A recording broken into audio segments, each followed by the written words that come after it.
Hi everyone, it's Carlin here again, and I'm so excited for today's video because I am finally getting to play with Mako's bead glazes.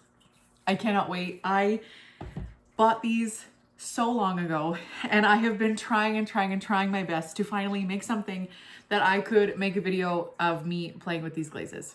I have used the original Ritual bead glazes before and I love them. So when Mako finally released their bead glazes with Ritual, I was so excited. I got as many as I could, which at the time was 5. I got pink, pastel blue, white, turquoise, and blue. So I feel like I have a good mix, but I am really excited. So one thing that I've noticed about Ritual glazes is I don't see a whole bunch of things about them, which is disappointing to me because I think they're beautiful. But I also love texture, and I also love the variation that texture can bring to a piece that just sometimes regular glaze can't. But that's just me. I love the feeling of it, that it's like, I think I've even said this before, it's like a fidget for adults. Like you just want to touch it and you just want to feel it and I don't know, they feel really cool. They are non-toxic glazes, and this is not sponsored. I bought these myself, although I would love if Mako would ever like to collab. By all means, I will self-promote myself for you, Mako, if ever. Anyway, I did purchase these myself, so it's not sponsored or anything like that. But these are non-toxic glazes. They are cone 6 glaze, I believe. Yeah, you can do them 5 to 10. I don't know that I would take them that high to 10, but cone 6 I would for sure. But they are not dinnerware safe, which means you cannot put them on things like that you would use a knife and a fork, or that you would put food on and it would hold food, because with all the texture that it creates, it's just not, you just don't want to do that. So it's not dinnerware safe, but it is non-toxic. So I think part of the thing that people find so what I would say is probably the biggest thing about these types of glazes is that you would think that they are mostly only for decorative pieces, which absolutely they could be. But I put them on mugs. I have no anything to say that you can't use them on a mug. I've used them on shot glasses. I've used it on mugs. You do feel it on your lips, obviously, but as long as you use a liner glaze, to me, I don't feel like that's incorrect, and I don't feel like that's not food safe, because the inside, which is holding the food, is inside, or the liquid or whatever is food safe on the inside, or dinnerware safe, whatever you want to call it. But today I want to try a couple different things. Obviously, I want to do each of these 5 glazes. I want to see what they look like on their own. But I don't want to just do, so what I'm doing these on first, before I get into what I want to do, I'm doing these all on bud vases because I have a Mother's Day project that I am working on that if I don't start now, I'll never get it done. So we're doing bud vases today as our test because I want to see how this works before I actually go into doing things with like mugs or anything that's a little bit more functional. So what I want to test out is, obviously, like I mentioned, I want to do each bead glaze by themselves and see what the color looks like with my firing schedule. I also want to try it with like an ombre. So like I want to combine these glazes with each other, and I want to see how they meld. I want to see how they mix. I want to see if they create new colors within each other, or if they just stay the color that they are. I want to try that. So I have a couple of those planned. I also want to try to put regular glazes, and of course I'm going to pick Spectrum because I'm just going to. So I want to try regular glazes, and I want to mix them with these, not like mix them totally, like put the glaze underneath and this on top. What I want to do is put the bead glaze down, and then I want to put this. Actually, no, what I'm going to have to do is we'll put the regular glaze on top, and then to a certain degree on, so like for instance, I want to put the regular glaze up to here, and then I want to put the bead glaze overlapping a little bit and then continuing to the bottom. So they just overlap a little bit in the middle, and I want to see what that does, because I know that a bead glaze creates amazing texture. And I know that floating glazes create amazing colors. I want to see if they couldn't create like a little flowy situation on the like where they meet, to go from like color to kind of weird texture to the really weird texture. I want to see if they do that, because I don't see that very often. So I want to try it. And I want to, yeah, I just want to showcase these glazes because I think they're beautiful and I don't think people use them enough. But that's just me. I don't know if you can tell that I'm really excited about using these glazes and that I think they're amazing. Yeah, anyway, let's get started. I did do a little bit of planning, which I don't usually do, I won't lie. But I did do some. So I'm gonna try my best to stick to that. Because that usually doesn't happen either. I'm gonna try my best to stick to that. I'm gonna try to make this not too long of a video. I think mostly I will talk about it and then I'll show you kind of what I'm doing on a few. And then the rest might be kind of like a surprise. I think I'm just gonna show you how to glaze with the ritual glazes. I'm gonna show you a couple of the combos. I'm gonna show you how I ombre with them. Like I will film that and how I'm going to combine the two together. But I think once I do that, you guys are gonna get the gist of what I'm doing. So I probably am not gonna film the whole entire glazing situation because there's 15 pots here and I just think that, or 14 or there's something like that. And I don't think you wanna sit here for like an hour and a half, 2-3 hours watching me glaze. I don't think you do. So once I do the few main things that I wanna try, then I'll finish up and we will throw them in the kiln. Yeah, I think that's what we're gonna do. And this is gonna be a start to finish video because that's my goal for this year. I wanna do more start to finishes. I know, it's a goal, it's not a promise. So we'll start with that. So anyway, let's get started and let's get glazing with these ritual bead glazes. All right, so I'm gonna start with the white bead glaze. And the biggest thing that I noticed with bead glazes is you need to make sure that they are well mixed together. And I wouldn't say that, like they're a thick texture. So you definitely, you wanna keep that in mind. But what I'm gonna do with the first one is, these first ones are going to be the ones that I put the bead glaze on just to kind of see what it looks like itself, how it reacts, how it does all its good stuff.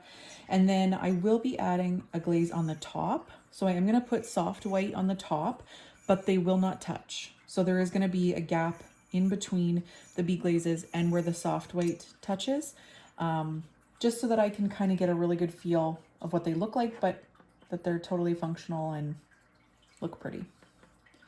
So on the containers, it says apply 3 to 6 coats. Now, the more coats you put on, the more texture you're going to get. So you need to keep that in mind. If you want just even texture, then I would suggest between 3 and 4 coats. If you want a ton of texture, like lots and lots of huge big beads, I guess you could say, then you could definitely do up to 6 coats. If you do anything less, then you're gonna get teeny tiny little beads and you're gonna get just a little bit of movement. But if you stick around the 3-4 coats, you're gonna get lots of texture. So that is my suggestion. Okay.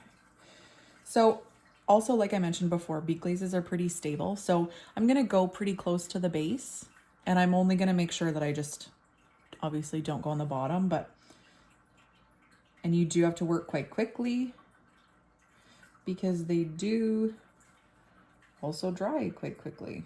And you don't want to, like if you can, I don't know if you can see here, but it's quite thick.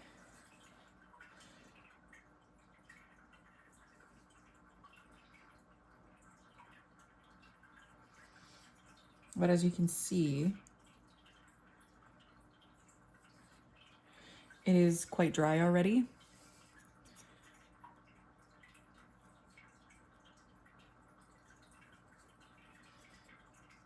So you just want to continue on with that and just keep going, because you don't want to let it get too dry before you go on to the next coat, only because they do start to crack. And as soon as it starts to crack, that's when you know you've gotten enough on that it's going to create texture. If you don't let it crack, or if it doesn't start cracking, you aren't going to get a lot of texture. That is something that I learned with the old Ritual glazes. So I'm assuming because they're made with Ritual by Mako, that this is exactly the same.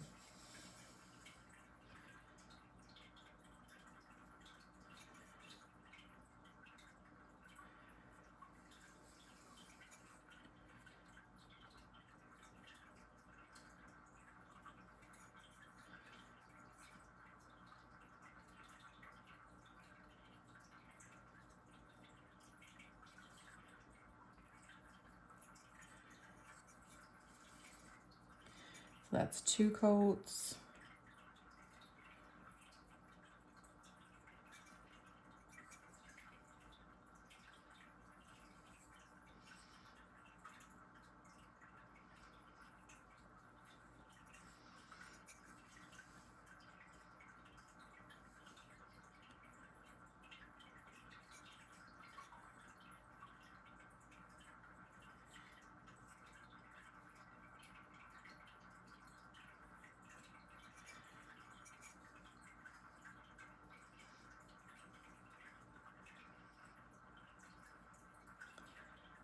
So this does have 3 coats on it. So what I'm going to do now is I'm just going to put one final coat up at the very top and make it just a touch thicker. So I can have just a little bit of a variation. Not too much of a variation, because you don't want to get too crazy, because like I said, I don't want to have like huge, great, big beads, but I do want all that texture there. So yeah. So there we go. So that is 3 coats on the bottom and 1 extra coat. So that makes 4 coats just on the top. And I'm going to do one like this for each color. Now I'm going to take, like I said, soft white. I should also mention, all of these vases are 340, Plainsman 340. And I did put just a clear glaze on the inside. So I didn't really know what else to do on the inside, because not all of them are going to have colors on the outside, but these ones definitely will. So I just decided to put a clear on the inside.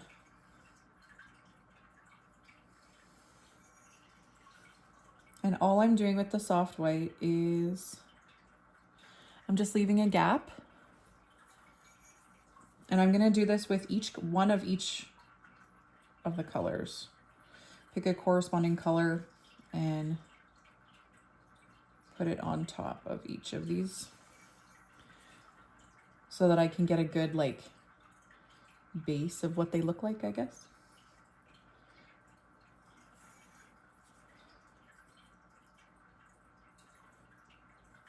And I'm going to do 2 coats of the soft white, because Spectrum loves 2 coats, or it loves 2 coats. It loves my 2 coats in my kiln. I've seen a lot of posts where people get lots of pinholes and stuff with Spectrum, and I do think it's how thick you put it. It likes a certain amount, I guess. It doesn't like to be too thick, but it doesn't like to be too thin, and you just kind of got to play around with it and find your happy medium if you've been struggling with Spectrum. So there we go. So that's Spectrum soft white on the top, 4 coats here, 3 coats of the white Bead Glaze there. And yeah. So I will show you, I think it'll probably start to crack right shortly. I'm just going to put a little bit of the soft white along the edge on the inside, so it kind of falls downward, and that one's done. All right, so the very next one I'm going to do is where I combine the glaze and the bead glaze. So regular glaze and bead glaze. So I'm going to start this time with the soft white, because I want the bead glaze to go on top of the glaze. It's, yeah, anyway. So I'm just gonna do soft white to about there. So about, I'm gonna say like, oh, almost half, I guess. And I'm gonna do 2 full coats of the soft white.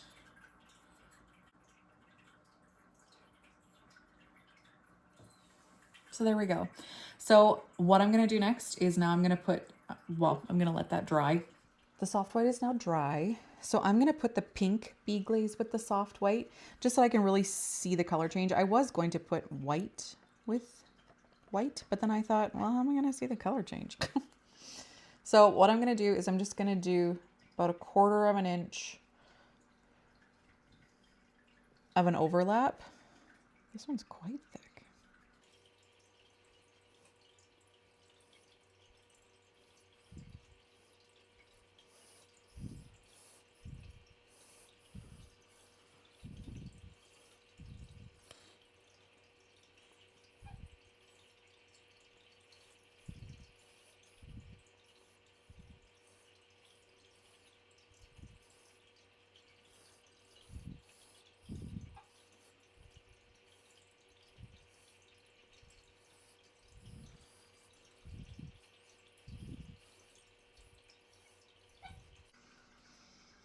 So I am going to do, I think I'm going to do 3 coats. 3 fairly thick coats. Actually, I'm going to do 4, I think.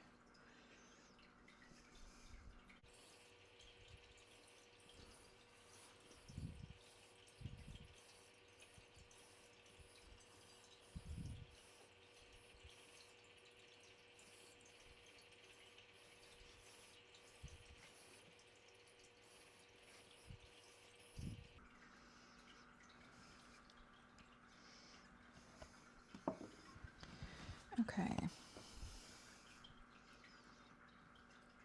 All right. So I think I may have to do 1 more coat. If you can see right in there, there's a little crack, which signifies usually that there is enough glaze. But I think just because, yeah, I think I may end up putting a little bit more. And I'm going to add just a touch more of the pink.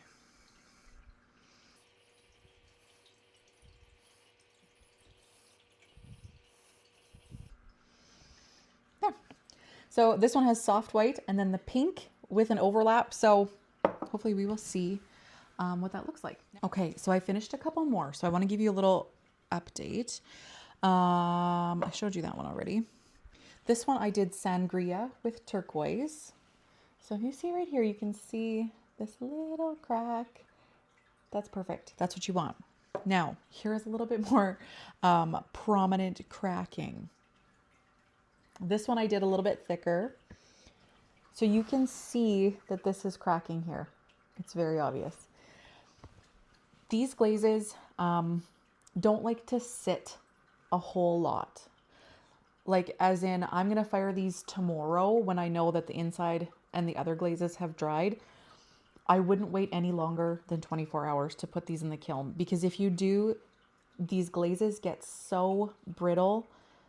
You don't want to play with that. You want to get them in the kiln and get them firing as quickly as you can. They do need to dry, but you do want to get them in the kiln quite quickly.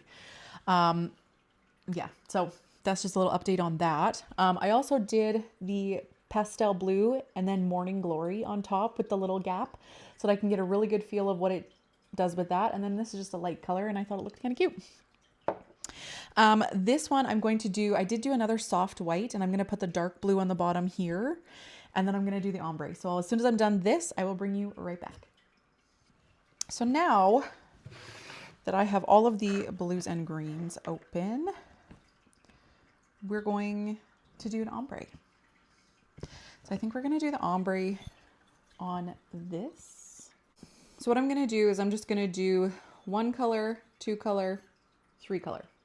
So the bottom color, I'm going to make this dark blue, and then I'm going to do the turquoise, and then I'm going to do the light blue. I don't know if that's really the right way to do it, but I think that's the only way that really makes sense. Yeah. So I'm going to start with the dark blue.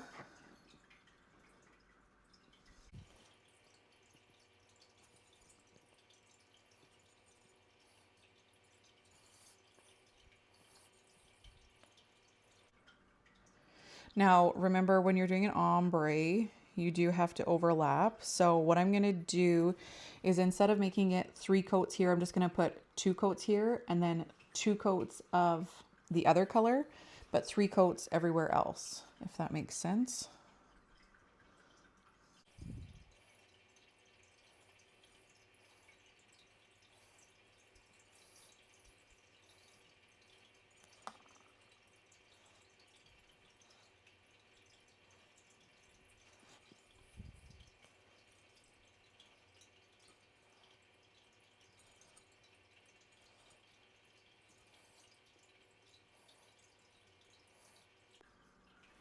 Okay, so that is 3 coats all the way to here with just a little bit left so that I can do a good overlap between the two.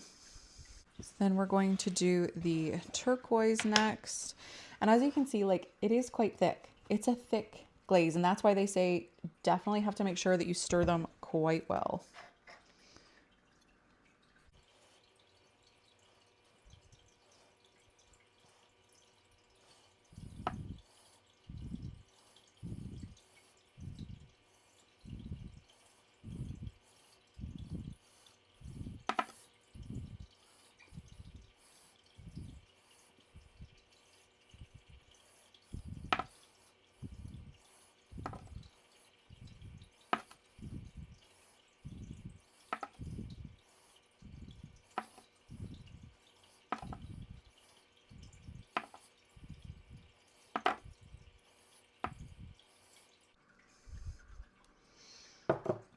So I am just going to do like a, I don't want to call it a feathering, but like kind of a feathering underneath there because I just kind of want to see what it does.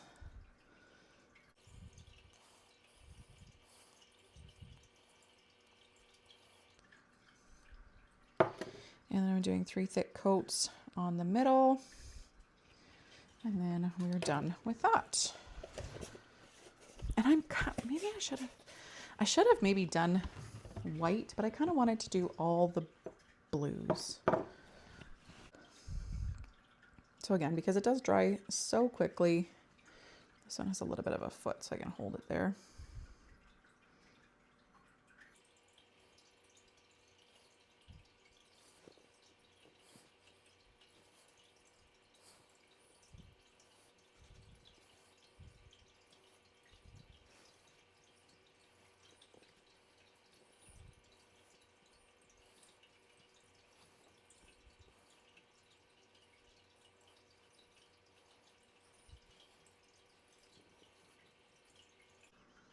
So I'm going to do the same feathering little bit here as well.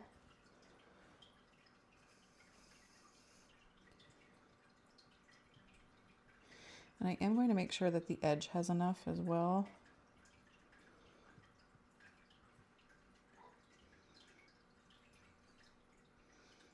I wouldn't do this if this were, well, obviously I wouldn't be doing this if this were a mug anyway, but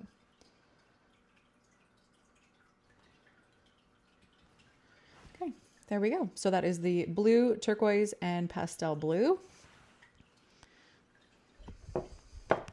with 3 pretty thick coats each. Now I'm going to give you another little update. This is what I was talking about. And I think this has something to do probably with more so that it's on another glaze and it is wet, because as you can see, there are cracks in here. And these are the types of cracks that I was referring to, but these are the ones I'm not going to touch them, and I'm hoping that they don't get any worse. But I think they probably are going to create the weirdest texture, which I am looking forward to. But like this one isn't doing that, but it does have lots of cricks and crackles. So it'll be interesting. And this one just has a few crackles. And this one has a few crackles where it overlaps as well. All right, so I'm going to finish up glazing. Again, the process is going to be the same for this whole entire process. So some are going to be have gaps in between so that you can really see the color. Some are ombre, some are going to be combined. And yeah, so I think that pretty much just shows how to do it. You want to definitely get the coats on there because it is thick. You don't want to let it dry completely in between coats. You want to make sure you get in there, you get the coats done, and then you don't leave it for too long. So like I said, I won't even be leaving this for 24 hours. It will go into the kiln within, well, probably about 12 hours is when it'll go into the kiln. It's because you don't want to let it sit for too long, because then you are going to get all those little crackles. They have more chance of falling off. And you don't want that. But if they do fall off, you can just wet them a bit and stick them back on. They should stick back on. So yeah, I'm just going to continue glazing because I don't think you guys want to sit here for hours and hours and watch me glaze. So I'm going to get this finished. I'll show you loading them in the kiln. I'll give you my firing schedule because I do get lots of questions on that as well as I will link it in the description below. So it will be down there too. But yeah, I'm going to keep on glazing and then you will see what we get when we pull it out of the kiln.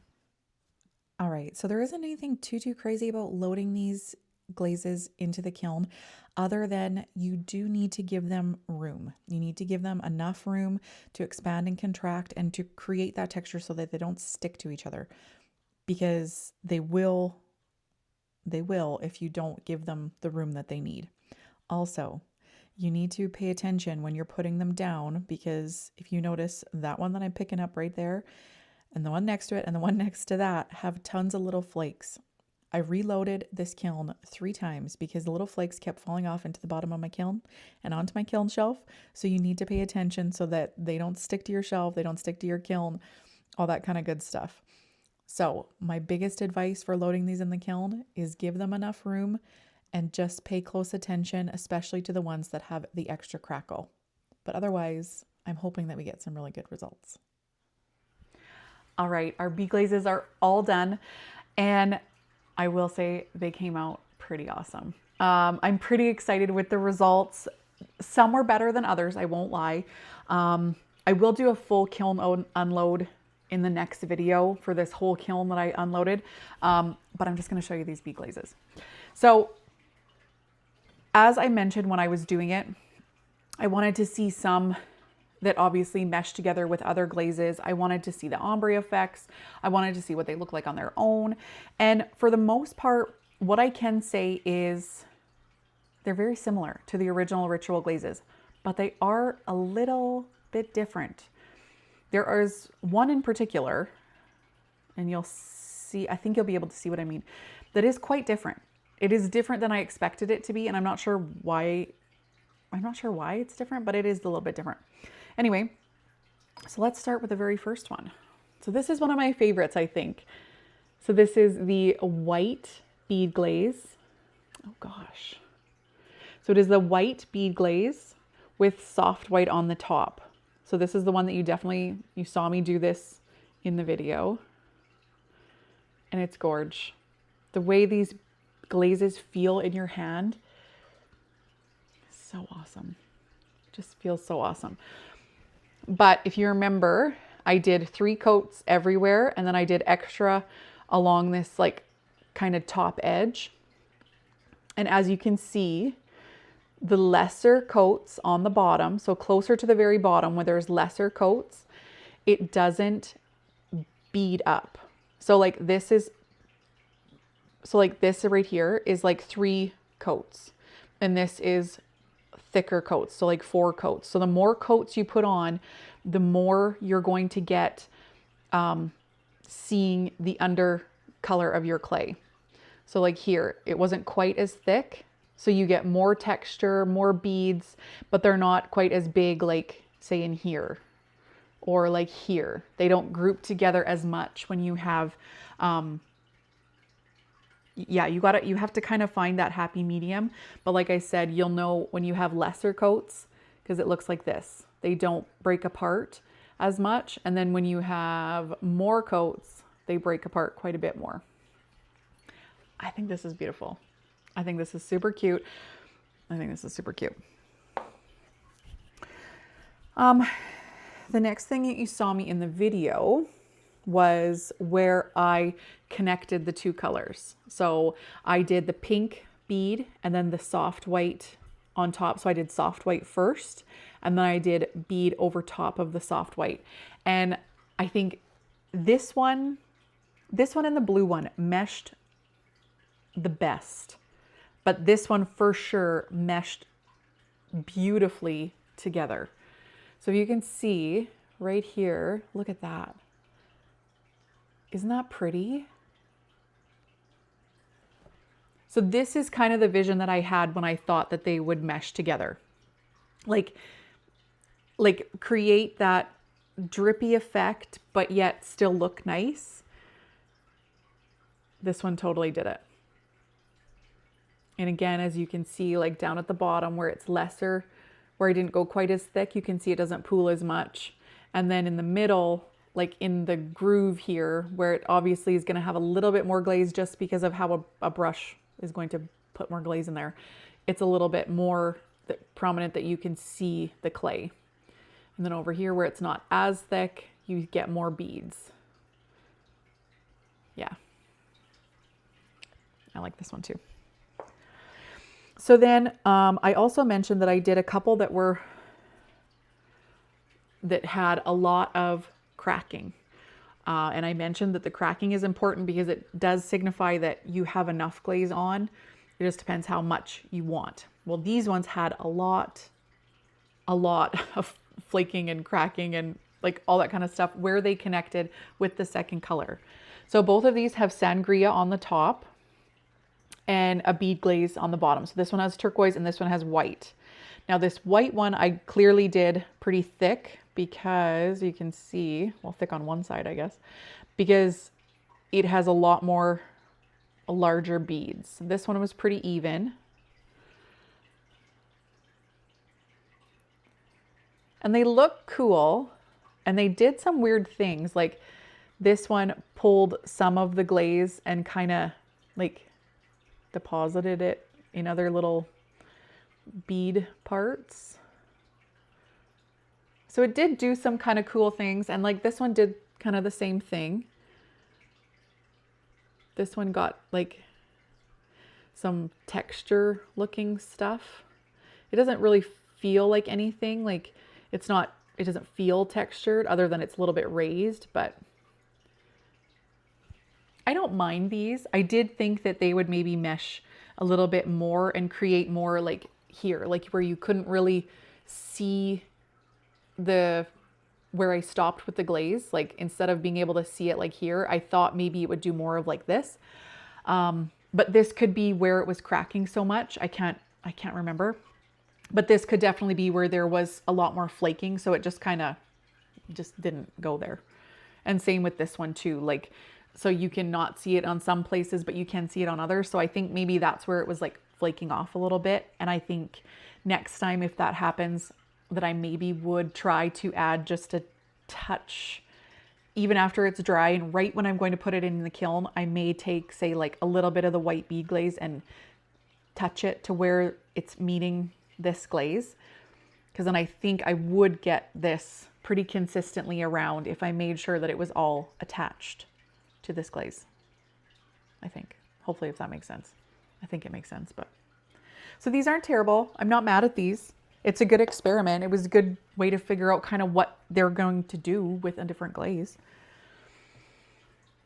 This one was the turquoise that I left with a gap of the soft white. And I think in hindsight, seeing what the pink did with the soft white, I kind of wish I would have meshed these two together. And I didn't make this turquoise as thick. It only had 3 coats.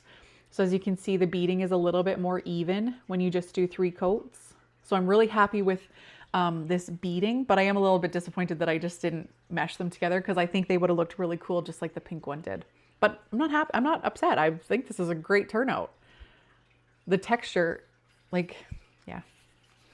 I could just sit here and just feel these. Like they just feel, they're so nice and soft. Like they look like they'd be harsh, but they're not. They're just so soft. So then these are the ombres. So this is the big one with the pastel blue, pink, and white. And look what it did. Like you can see the different colors in there, like where you feather, like where I feathered it a bit. I think it's really cute. This one, I did have a little bit of a problem with this one. It fell. It fell off my table. It did not break, but it did lose a bunch of its glaze. So I did have to go back in after I was done and just kind of touch it up. So in spots like this right here is where it had like an extra 2 coats of glaze, but I'm not mad about it. But I am disappointed that you can see there's a big crack in it, unfortunately, but that's okay. I'm going to keep this one for myself anyway. But yeah, it gave me a really good inkling of what the ombre would do. Like it totally, yeah, it just like seamlessly went in one color to the other. And I think that it looks really awesome. And I'm definitely going to do more like this. I just have to make more vases, but I am really happy with how this one came out, even though it's broken. This one was the Morning Glory. So this one was pastel blue and then Morning Glory. And again, I think in hindsight, like I said, I wish I would have just melded them together, but I'm not upset. I think this looks really pretty. And the pastel blue is really evenly beaded because I did 3 coats on this one. Yeah, I think it's a really cute little bud vase. And just the fact that it has a little bit of texture and then smoothness. And then if you put like a little cute little flower in there, like a dandelion or a daisy, yeah, it's super cute. Super, super cute.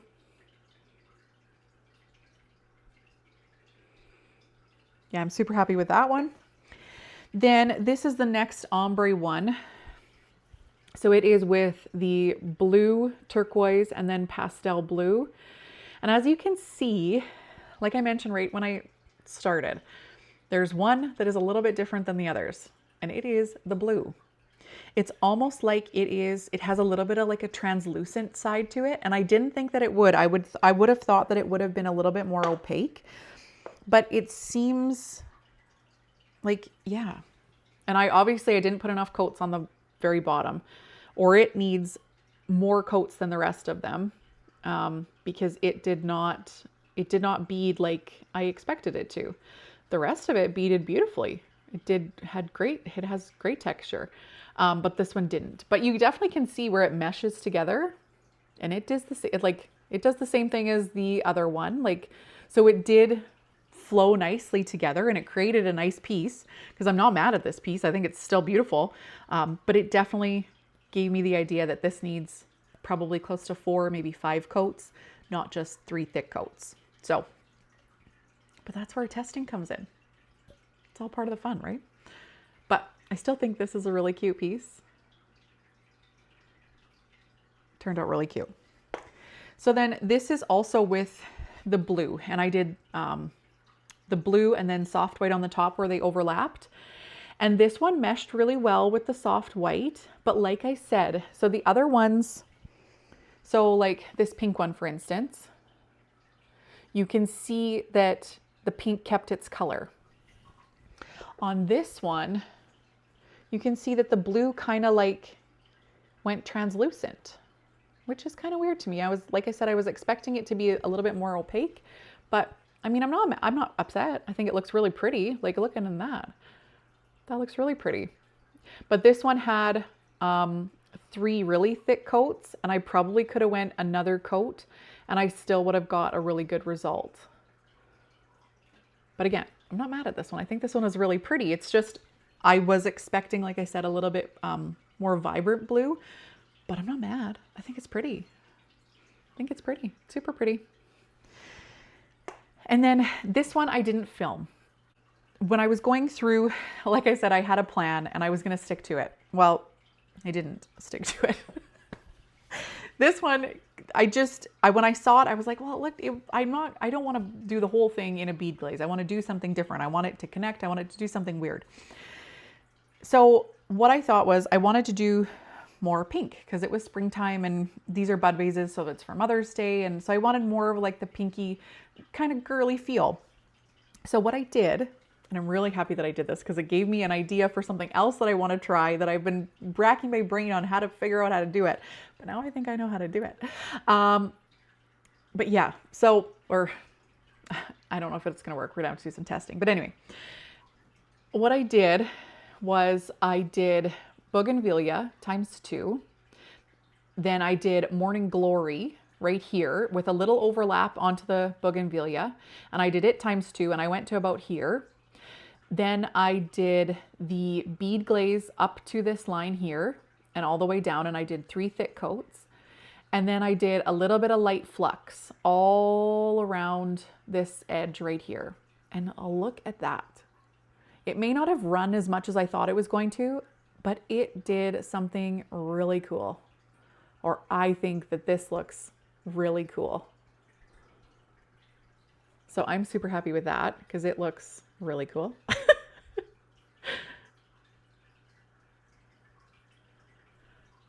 But yeah. All right, so that is my bead glaze experiment. I think it went great. There was some wins, there was obviously some losses, and there was some improvement to be made, obviously. But that's the fun of it. That is what I enjoy the most, is just experimenting and trying new things.